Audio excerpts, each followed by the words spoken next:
Oh, are we on the air?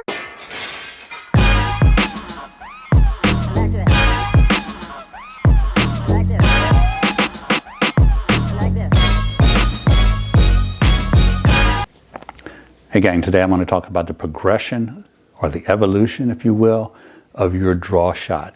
Now, you may be at any level. If you're a beginner and you're playing something like this 5-ball in the corner and you want to draw back to this rail, you'd be very happy with this shot. But what you need to understand is that the draw shot is far more complex and you can do far more things with it than you might have even seen performed before. So there are a lot of guys that have not played outside of their own little circle, so they haven't seen certain things happen with the cue ball. I want to show you what is actually possible with a draw shot, and you can figure out where you are and where you're going to go. And I'm also going to show you the steps to get to that more advanced draw shot. So let's get started. The most basic elementary shot that people want to perform who can't seem to draw the cue ball would be something as simple as shooting the 3-ball in the side pocket and coming back to this rail. So the shot looks like this. Now, as easy as I make that look, that's a challenge for a lot of players, and that's fine because you don't start out with the ability to draw the cue ball. It is the most difficult shot in pool, most likely, other than a masse. What you need to do, if you cannot draw the cue ball back at all, first off, I have entire videos on just how to draw the cue ball back, but we're here right now. So I'll put links to those videos, but in the meantime, I'm going to take you from that shot to that long draw shot with English, all within the next 15 minutes. So this is what you're doing wrong if you can't draw the cue ball back. 1, make sure you have a good tip on your cue. That's going to apply to all of these shots. If you don't have a good quality tip with decent chalk on it, you might as well be playing with a broomstick. Second, you're going to be hitting the cue ball much lower than you would imagine and that you would feel comfortable doing. I would try to stick a slow motion video here so you can see just how low I'm hitting the cue ball. If you have the good quality tip and the chalk and you are able to keep your stroke level through that entire process, you automatically will be able to draw the cue ball back. But you have to have an understanding of what is happening, and this is going to apply to all of these shots across the board. The cue ball is spinning backwards all the way to the object ball, and that's what allows it to come back. Just hitting the cue ball below center doesn't do anything for you. If I hit this below center, that's all that happens. Nothing happens.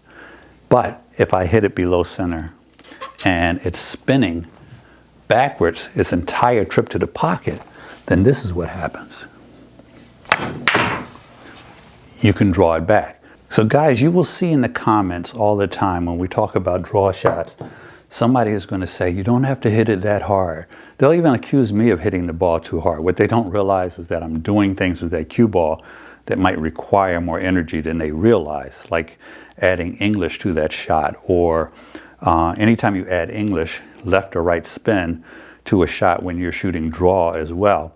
There's not as much energy involved in that draw, so you do have to put a little bit more oomph into the shot. But if we're just drawing the cue ball back, I want you to see just how soft I can hit this and bring the cue ball all the way back here to the rail. It's all about technique. So what will happen is as you're learning to draw, you might have to put more into the shot to bring the cue ball back because you don't have the technique there yet. So let me take you step by step through this simple draw shot, which is going to be the foundation for every other shot that we look at today. If you're someone whose goal is just simply to draw the cue ball from this spot here where the 6 is to get to this rail, you're going to get down on the shot. Make sure you have a good level stroke. Keep your bridge, your grip hand very light. I keep my bridge hand very tight, so I get a tight grip around the cue, and this one I'll hold lightly. Now you might have an open bridge, which is fine because you can shoot not all, but a lot of these shots with an open bridge. And as long as you get down on the shot, hit the cue ball low, and follow through, you will be able to draw the cue ball. So that's going to be the first in the evolution of these draw shots.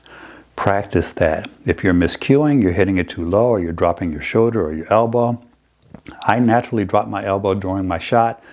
Doesn't mean that you're going to miscue. If it's part of your stroke, go ahead and do it if you manage to keep the cue level at the same time.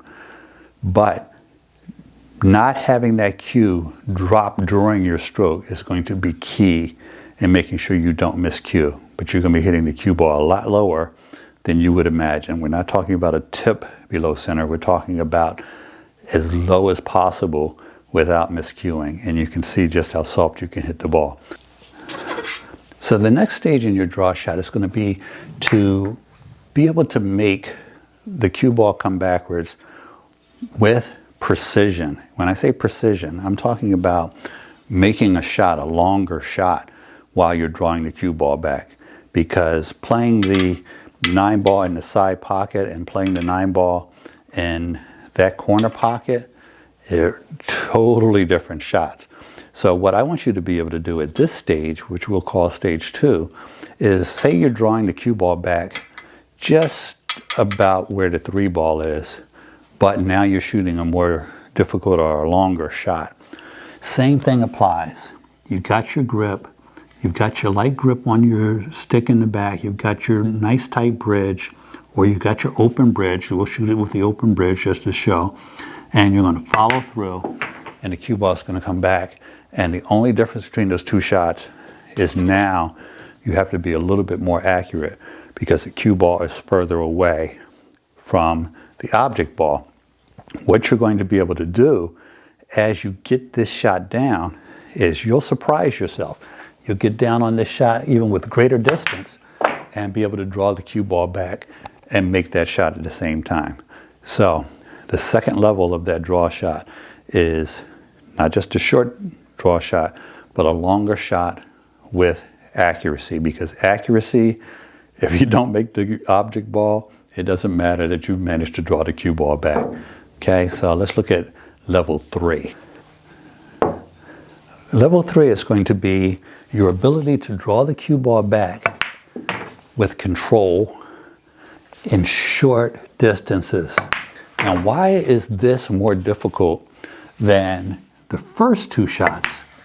Because from here, you have to have a lot more of a touch. Where if you're shooting that 6 in the side and you're trying to hit this rail, if you hit it too hard, you're just trying to make it hit the rail. But if you're trying to get position on shots going around in a circle like that, then you're going to have a lot more of a touch to make that happen. There are a lot of guys that can shoot long draw shots, one end of the table to the other, and can't make it around this circle. Now, why is that? Because coming around this circle takes a lot more control.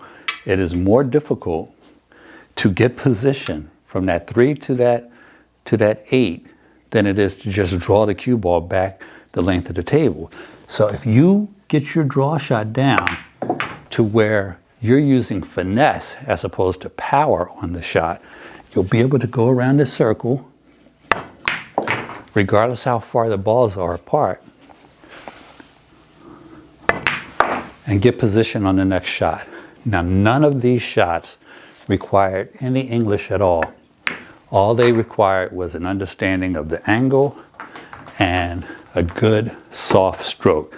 So getting the next level in our progression is speed control on our draw shots. If you have a choice between draw and follow to get position on a shot, what you want to do is you want to use follow, because follow, you're going to have more ball control over it.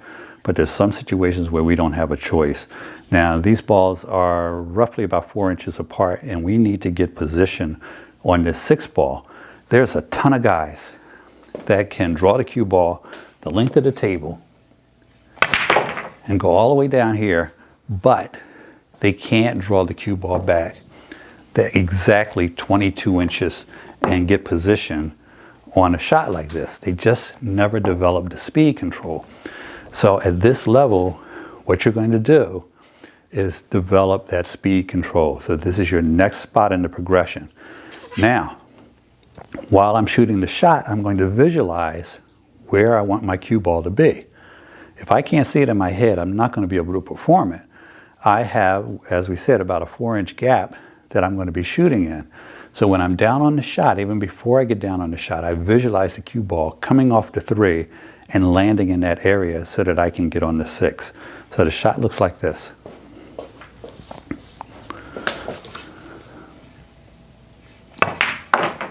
And you can see just how soft I hit that, because the more you can get this position with technique as opposed to power, the more control you're going to have over that ball.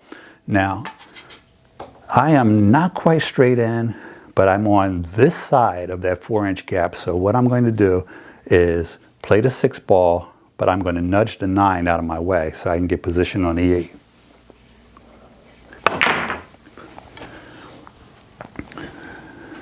And now I have position on the 8, and I win the game.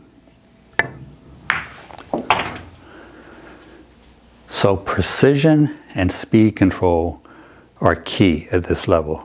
Let's look at another speed control shot. This time, the balls are further apart. This magnifies our problem. Now we're going to make the 4 ball. We are, I would say, 3.5 to 4 feet away from that 4 ball, and we're going to draw it back and land within a 3 or 4 inch gap. So let's make it even more challenging. Let's get these balls really in there. And this is going to be far more difficult than the previous shot. It's going to be far more difficult than that little semicircle. We're coming down table from a distance. We're drawing back in a very specific zone. And then we're going to make our 6 ball. Shot looks like this.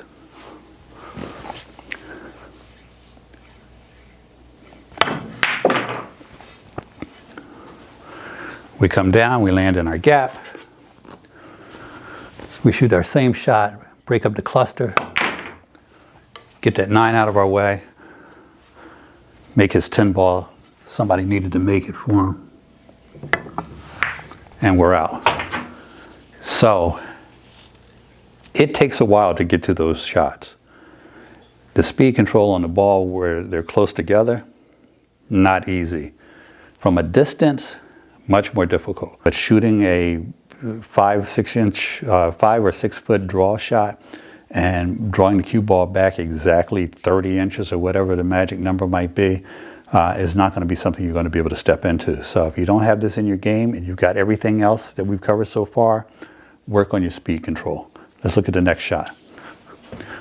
Okay, gang, so we're moving up now. We're on the draw shot with English. This is one of my favorites and least favorite shots. It's one of my favorites because it's just a flat out great shot. We're playing the 7, we're getting on the 8, we're going to use draw shot with left hand English. It's one of my least favorites because I shot it in a match, came off that rail and then scratched in this corner pocket. Right after that, I'd say, 10 seconds after that, I learned not to scratch when shooting this shot. And I'm going to teach you guys how to make the shot and also be aware of your situation so that you do not scratch while you're making this shot. There's nothing like a pretty shot that ends up scratching. You just look like a fool. So what we're going to do is we're going to shoot this with low left-hand English, draw the cue ball back to this rail, but we're going to, because we are at the point in our progression that speed control is part of our game, we're going to undershoot this thing so that we don't end up here. So if we have the angle, it's okay to overshoot it, because if we have a specific angle, we can come off of this rail and not have a problem. But where I have them placed right now, this cue ball goes straight into that corner pocket. So we're going to undershoot it because we want to get just around in this area where we can make the 8 ball without having to worry about scratching, and also be able to get position on the 9. So our shot looks like this. Now notice we're coming right down into this area. We undershot it, as I said, but we know we can make the ball from here. And now we have position on the 9 and we're out. If you shoot that shot, understand that when you put English on a ball down that other end of the table, you do not have a lot of control over that angle when it comes off. If it's spinning at 2 miles an hour, it's going to have a totally different angle than if it's spinning at 22 miles an hour. And because you can't know exactly how it's going to react off of this rail, you want to undershoot this shot, give yourself the angle that I gave you, and now you can still make the shot without any problem. And if you need to get position, you're going to get position. You guys might have heard me in videos referring to this as the hardest shot in pool. What we're doing is we're shooting this 9 ball, which is on the rail, and we're shooting it with draw. And we're going to shoot it with English and draw. Now, there are ways around this shot where we don't have to use a draw shot. I could try to go around the table, come off of 1, 2, 3, 4 rails, and then pull up. Let's even try that, see how we make out.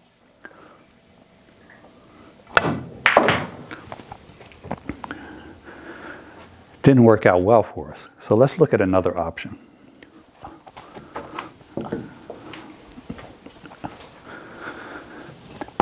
We're going to shoot the shot with just draw, no English this time.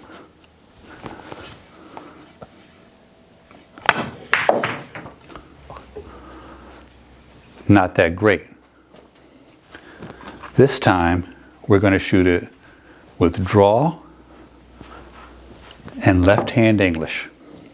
So what we're doing is we're using this rail to do 2 things.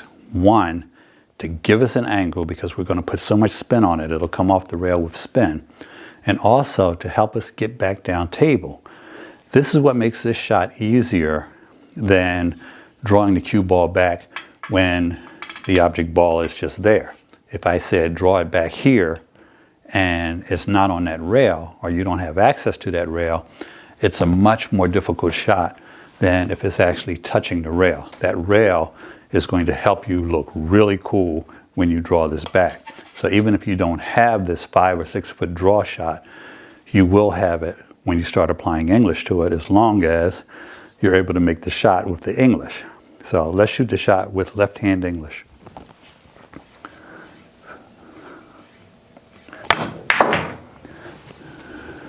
And now we have a shot that we can make. Not the easiest shot, but we're getting up there as far as difficulty goes. So keep that shot in mind, guys. Practice that shot. It comes up, oh my God, once every 2 games or so, it seems like. But that shot will bail you out of so many different situations. I put the English on the left-hand side because I wanted the cue ball spinning clockwise when it came off that rail. Had it been set up on the other side, I would have done something totally different. Now, can you shoot that shot with right-hand English over this side? Yes, but it'll make the cue ball do different things. It'll come off the rail and it'll stall. It won't take that angle.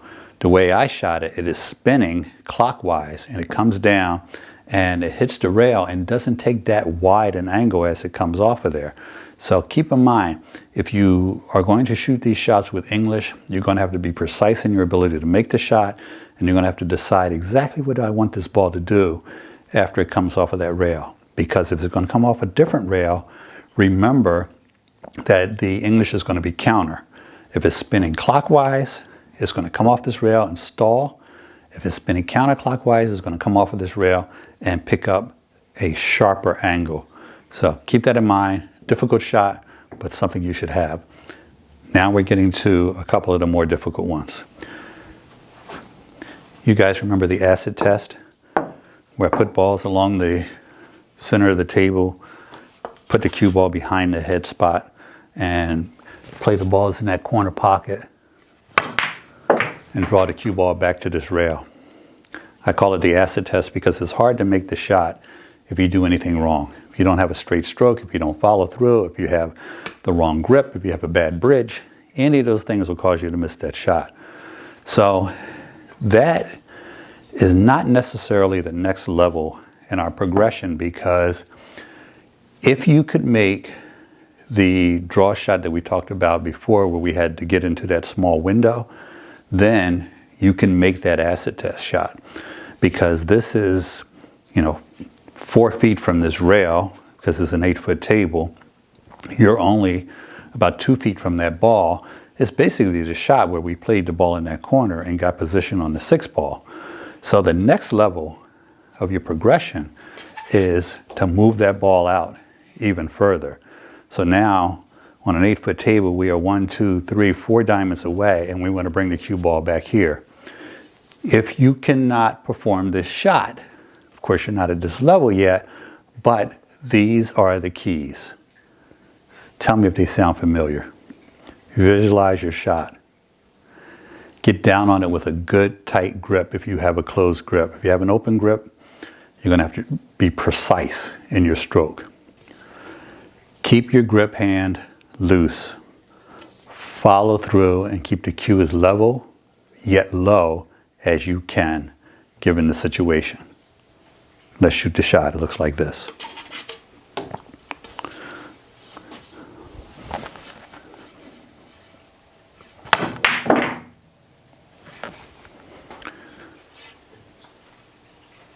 That's the acid test extended.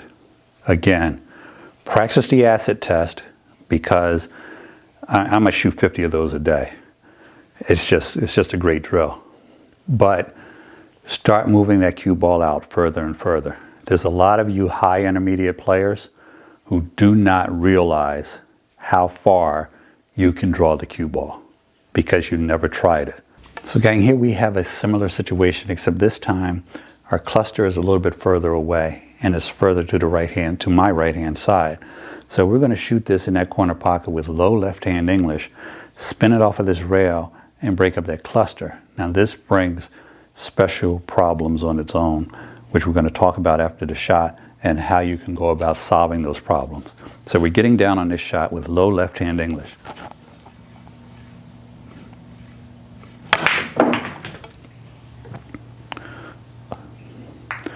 We break up our cluster, we call the 8 in the side,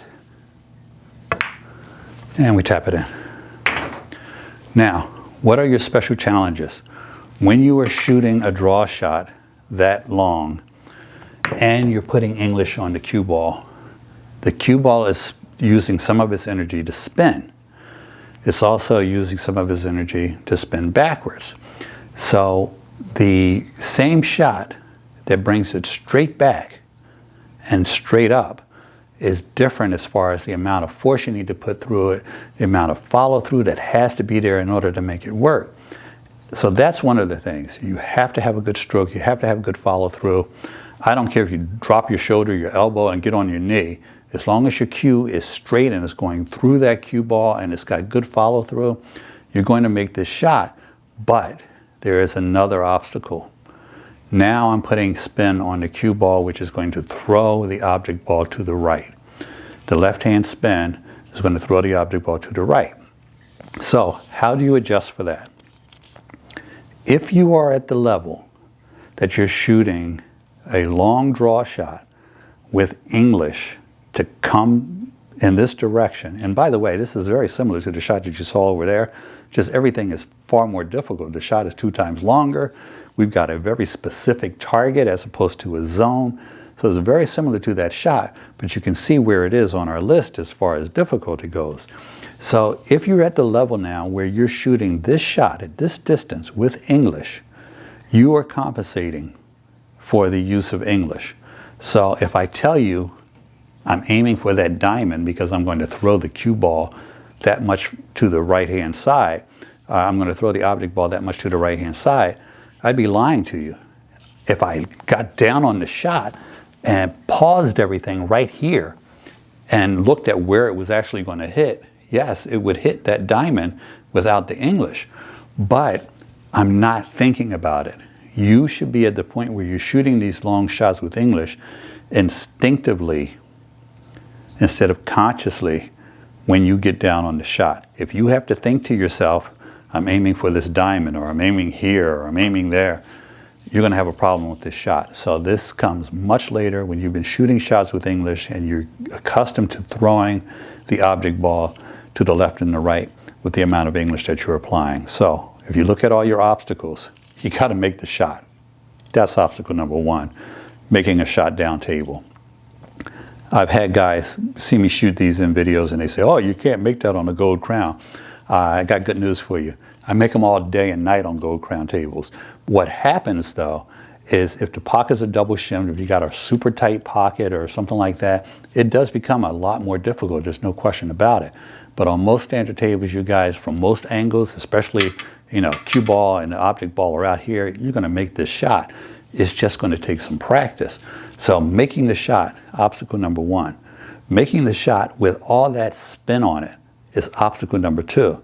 Now you're drawing it back, obstacle number three. And because it's got so much English on it, it's not coming back as fast as you would like it to, or as fast as it normally would. Obstacle number four. How much spin is going to get you over here to break up these balls? Obstacle number five. This shot involves a lot of issues that are not going to be easy to apply, and that's why it's so high on our list as far as difficulty goes.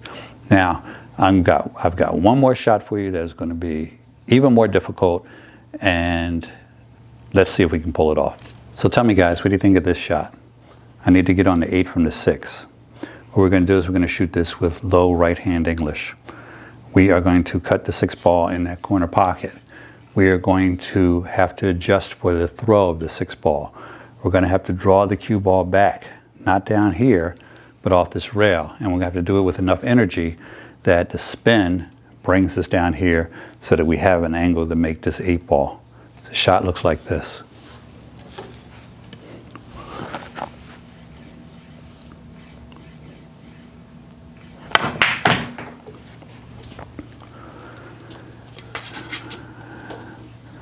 That is your level 10 draw shot.